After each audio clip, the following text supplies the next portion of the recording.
حضرت موسیٰ علیہ السلام کا جادوگروں کے ساتھ واقعہ قرآن کریم اور اسلامی روایات میں ایک اہم اور قابل ذکر واقعہ ہے جو توحید اور حق و باطل کے درمیان جدوجہد کی عکاسی کرتا ہے۔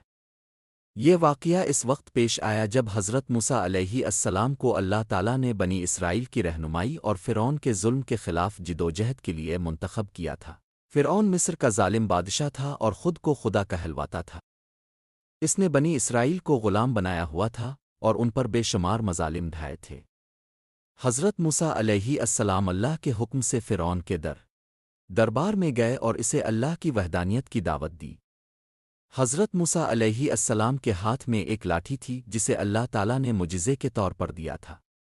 جب فرعون نے حضرت موسیٰ علیہ السلام سے اپنے دعوے کا ثبوت مانگا تو حضرت موسیٰ علیہ السلام نے اپنی لاٹھی زمین پر ڈالی جو فوراً ایک عظیم سانپ میں تبدیل ہو گئی۔ فرعون نے یہ منظر دیکھ کر حضرت موسیٰ علیہ السلام پر جادوگر ہونے کا الزام لگایا اور کہا کہ یہ محض جادو ہے۔ اس نے اپنی قوم کے ماہر جادوگروں کو بلا کر حضرت موسیٰ علیہ السلام کے مقابلے میں کھڑا کرنے کا مختلف علاقوں سے جادوگروں کو اکٹھا کیا اور ایک دن مقرر کیا جس میں حضرت موسیٰ علیہ السلام اور جادوگروں کے درمیان مقابلہ ہونا تھا۔ جب مقابلے کا دن آیا تو جادوگر اپنے ساز و سامان کے ساتھ میدان میں آئے۔ انہوں نے اپنے رسے اور لاٹھیاں زمین پر ڈال دیں جو لوگوں کی نظر میں سانپوں کی شکل اختیار کر گئے۔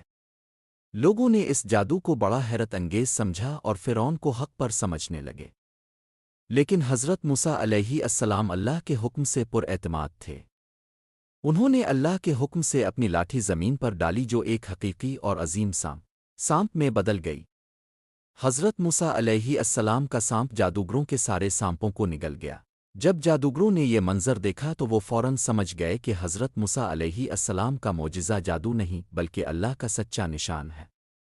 وہ سب جادوگر فوراً سجدے میں گر گئے اور اعلان کیا کہ ہم موسیٰ اور ہارون کے رب پر ایمان لاتے ہیں۔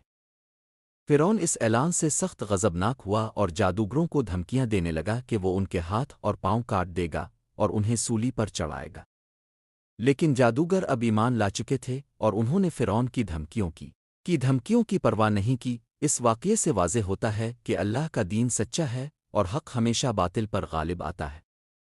یہ واقعہ اس بات کی بھی نشاندہی کرتا ہے کہ اللہ تعالیٰ اپنے نبیوں اور پیغمبروں کی مدد کرتا ہے چاہے حالات کتنے ہی مشکل کیوں نہ ہوں۔ حضرت موسیٰ علیہ السلام کا یہ معجزہ نہ صرف جادوگروں بلکہ بنی اسرائیل کے لیے بھی ایک نشانی تھی کہ اللہ کا پیغام حق ہے اور فرعون کا دعویٰ باطل۔